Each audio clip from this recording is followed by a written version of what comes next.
Dogs on the loose are one concern for Hampton city leaders considering changes to the city's animal ordinance. Yeah, and another concern here is hoarding. 10 on your side's Brandy Cummings is here to explain what they want from the public before making any changes. Brandy? Yeah, Laura, Stephanie, the city of Hampton wants people to complete an online survey about two issues: the city's leash law and the number of animals someone can have at their home. An animal lover told me regulating one of those laws may not be easy to do.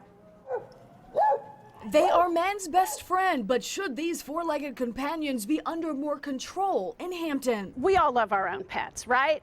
We don't always love our neighbors' pets. City spokeswoman Robin McCormick says animal control complaints led to concern. We want to take a look at it and see how big an issue it really is. This online survey addresses two things. First, the city's leash law. Right now, a dog doesn't have to be on a leash when it's off its owner's property, as long as the owner has voice command control. Some people think that that's a little bit of a loophole and that people aren't very good at controlling their dogs, or there are situations when the dogs get out of their control. Diane Widiak, an animal lover with the Hampton Animal Aid Society, supports dogs being on a leash in public. We don't want people to be hurt. We don't want the dogs to get hurt. But for her, the second issue isn't as cut and dry. Right now, Hampton doesn't limit the number of dogs and cats in a home. Widiak thinks deciding on a number and enforcing that law may not be easy. So it's subjective. Who can handle multiple dogs and cats, and who doesn't even handle one dog very well or one cat very well? So we're asking our residents,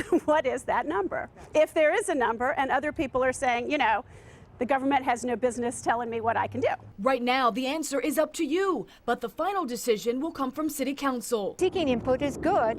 What their ultimate decision will be, I'm not sure, and I'm not sure if that'll be good. Now, we have posted the link to the survey on wavy.com. Just look for this story. You have a week from today to respond.